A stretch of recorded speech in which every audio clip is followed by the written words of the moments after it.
एक गांव में सुरेश अपनी पत्नी के साथ रहता था। सुरेश ने अपने खेत में आलू की लागत की थी। इस बार तो फसल कुछ खास नहीं आई, पर जो भी है अब एक काम करता हूँ, आधी फसल बाजार में बेच लेता हूँ और आधी घर के खाने के लिए रखता हूँ। अगले दिन सुरेश अपनी फसल बाजार में बेचने जाता है। क्या सेठ जी, इतने कम पैसे, सिर्फ 10,000 ही। भाई साहब, सब्जी के भाव गिर गए हैं, मंडी में सब जगह यही भाव है। ठीक है, अब कुछ नहीं से कुछ ही सही, वैसे भी रखे रखे सारे आलू खराब हो जाएंगे। सुरेश 10,000 लेकर घर आ जाता है। तभी चंदन सेठ आता है। क्या भाई सुरेश, मेरे पैसे लौटा रहे हो ना? सुना है तुम बाजार में फसल बेच के आए हो। सुरेश जमींदार को 10,000 रुपए दे देता है। ये क्या, इतने कम? तुम्हें मुझे पूरे 35,000 देने हैं, समझ रहे हो? जी सेठ जी, याद है, पर बाजार में सब्जी के भाव बहुत ज्यादा गिर गए हैं, इसलिए पैसों का इंतजाम नहीं कर पाया। देखो सुरेश, मैं वो कुछ नहीं जानता, बस मेरे पैसे मुझे वापस चाहिए। इस बार तो मैं थोड़ी देर रुक जाता हूँ, पर अगर मुझे 2 महीनों के अंदर सारे पैसे नहीं मिले तो तुम्हारा खेत मेरे नाम पर करना होगा। ऐसी धमकी देकर चंदन सेठ वहां से चला जाता है।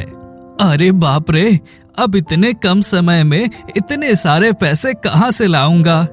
सुरेश बचे हुए आलू के बारे में सोच ही रहा था कि तभी उसे शहर में खाए हुए वड़ा पाव की याद आ जाती है। क्यों ना मैं गांव में लोगों को वड़ा पाव बेचूं? वैसे लोगों ने कभी शहर का वड़ा पाव नहीं खाया होगा। अगले दिन से सुरेश गांव में वड़ा पाव बेचने लगता है। आओ भाई, आओ बहन, वड़ा पाव ले लो, वड़ा पाव, गर्मा गर्म वड़ा पाव। लोगों को ये कुछ नया आइटम दिखाई देता है जो उन्होंने कभी नहीं खाया था। लो भैया, अब ये क्या नई चीज है? अरे भाई, ये शहर का आइटम है, वड़ा पाव है, जो शहर में सब लोग बड़े स्वाद से खाते हैं। ठीक है, खा के तो देखते हैं। सुरेश अपना वड़ा पाव सिर्फ 10 रुपए में बेचता था और वो खाने में बहुत ही स्वादिष्ट था, इसलिए लोगों को उसका वड़ा पाव बहुत अच्छा लगने लगा। भाई, मुझे एक और वड़ा पाव देना। भाई, तुम्हारे इस वड़ा पाव का तो कोई जवाब ही नहीं, बहुत ही स्वादिष्ट है भाई। तभी वहां पर सुरेश का चचेरा भाई कुणाल आता है। उसकी स्थिति सुरेश से अच्छी थी। सुरेश भाई, मुझे भी एक वड़ा पाव देना। भाई, तुम्हारे इस वड़ा पाव की चर्चा तो गांव में बहुत हो रही है। सुरेश कुणाल को वड़ा पाव देता है। कुणाल वो वड़ा पाव खाता है, उसे भी वो वड़ा पाव बहुत अच्छा लगता है। ऐसे ही कुछ दिन बीतने लगते हैं। सुरेश के पास अच्छे खासे पैसे जमा होने लगते हैं। एक दिन कुणाल फिर से उसके ठेले के पास आता है। वो देखता है कि पहले से बहुत ज्यादा लोग अब उसके वड़ा पाव के ठेले पर आकर वड़ा पाव खाने लगे हैं। ये क्या, इस सुरेश के पास तो अब अच्छे खासे पैसे आ गए हैं और इसकी आमदनी भी अच्छी हो रही है। मैं ऐसा नहीं होने दे सकता। अगर ये पैसे वाला बन गया तो गांव में मैं किसी को मुंह दिखाने लायक नहीं रहूंगा। कुणाल सुरेश के ठेले पर जाता है।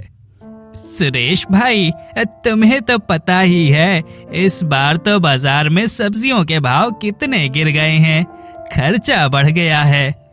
मुझे तुम्हारे ठेले पर कुछ काम मिल जाएगा तो बहुत मदद होगी भाई। सुरेश कुणाल को भी अपनी दुकान पर रखता है। सुरेश के साथ काम करके अब कुणाल भी वड़ा पाव बनाना सीख लेता है। थोड़े दिन बाद कुणाल भी अपना ठेला बगल में लगा देता है। ले लो भाई, ले लो, शहर का असली वड़ा पाव मात्र 8 रुपए में। अरे भाई, ये क्या, इसके ठेले पर तो वड़ा पाव मात्र 8 रुपए में बिक रहा है। हाँ चलो भाई, जाकर देखते हैं, हमारा पैसा भी बच जाएगा। लोग अब सुरेश के पास ना जाकर कुणाल के पास जाने लगते हैं। इस कारण से सुरेश की कमाई भी कम होने लगती है। कुछ दिनों बाद अब कुणाल अपने वड़ा पाव का दाम 12 रुपए कर देता है, पर फिर भी बहुत सारे लोग कुणाल के पास ही जाने लगे। ये क्या अच्छा खासा धंधा चल रहा था, पर इस कुणाल ने बीच में टांग अड़ा दी। सुरेश घर जाकर इस बारे में बहुत सोचता है। तभी उसे शहर से उसके दोस्त का फोन आता है। बोलो रवि भाई, कैसे हो तुम? मैं तो बहुत बढ़िया। वैसे तुम्हारा क्या चल रहा है गांव में? सुरेश अपनी सारी कहानी रवि को सुनाता है। अच्छा, तो ये बात है। एक काम करो, शहर में मसाला वड़ा पाव बहुत पॉपुलर हो रहा है, तुम वो गांव में बेचो। रवि सुरेश को सारी चीजें समझाता है। ठीक है, अब कल से ये मसाला वड़ा पाव बेचता हूँ। अगले दिन से सुरेश मसाला वड़ा पाव बेचने लगता है। इसमें पाव को मसाले में फ्राई करके बाद में उसमें वड़ा डाल के सुरेश लोगों को नारियल चटनी के साथ देता था। भाई, अब ये क्या नई चीज है, मसाला वड़ा पाव? लगता है ये भी शहर की कोई आइटम है। हाँ भाई, पर दाम वही रखा है, 10 रुपए। चलो खा के देखते हैं जाकर। लोग सुरेश का ये नया मसाला वड़ा पाव खाने आते हैं। सुरेश भाई, मुझे एक मस्त गर्मा गर्म मसाला वड़ा पाव देना। हाँ भाई, मुझे भी एक देना।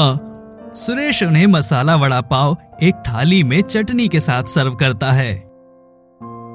भाई, ये तुम्हारा मसाला वड़ा पाव तो पहले वाले वड़ा पाव से बहुत अच्छा और स्वादिष्ट है। हाँ भाई, सच में ये तो बहुत स्वादिष्ट है। जी तो करता है बस खाते ही रहो। सुरेश भाई, मुझे एक और देना। सुरेश का ये मसाला वड़ा पाव गांव में बहुत फेमस हो जाता है। अब धीरे धीरे कुणाल की दुकान पर कोई नहीं जाता, सभी लोग सुरेश के ठेले पर ही जाने लगे। कुछ दिनों बाद कुणाल को अपना ठेला बंद करना पड़ा और उसे भारी नुकसान भी हुआ। तो दूसरी तरफ सुरेश की कमाई अब पहले से ज्यादा होने लगी। बाद में उसने जमींदार का कर्ज भी चुकाया और मेहनत से अपने खेत पर आलू उगाकर लोगों को मसाला वड़ा पाव बेचने लगा।